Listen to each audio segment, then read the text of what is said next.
The government of Zambia has summoned the Zimbabwean envoy in that country, Charity Charamba, to explain comments made by President Emerson Mnangagwa during his recent visit in Russia. Azvipere mushe notoona kuti aiwa toona kuti hakaenda Hichilema Oti Handinzarwo saimbe namashoko kudasunigwa kwaitawo muzimu ainoti subscribe like kuti on the bell icon. Domingwa Mchinzi, Mnangagwa spokesperson George Charamba confirmed the meeting of Ambassador Charity Charamba with the Zambian government, said Charamba. We are aware that following the bilateral talks between the President of Zimbabwe and his Russian counterpart, which details were placed in the public domain by the host president, the Zambians reacted as summoning our ambassador Charamba to the Foreign Office. In that meeting, which took place at the Foreign Affairs of the Republic of Zambia, there was quite some wide representation of various departments of the Zambian government.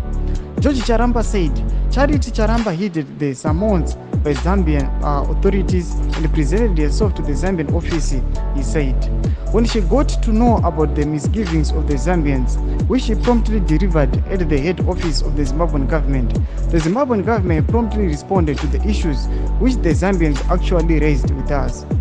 Hayimbe told the Zambian parliament the government had lodged a formal complaint against Zimbabwe with the Sabc executive secretary Elias Magosi for regional intervention in the matter. Ndo mashuka tokona kuti aiwa Zambia yakatojamuka itoti aiwa takutokwidza takatofambisa nyaya yacho aiwa kuSabc kuti ione kuti ma-issues aresolviwa anoda kuti kutori kujairirana chaiko. Mashuka vanotaura mashoko akataurwa zvinhu zvavasingazita unoona kwakutova nokupokana kwepakati peZimbabwe neZambia. Sachimbotodzai mafungiro enyu motokudii pamusoro pechitiko ichi. Pinai comment section medu, so subscribe or like, turn on the bell icon.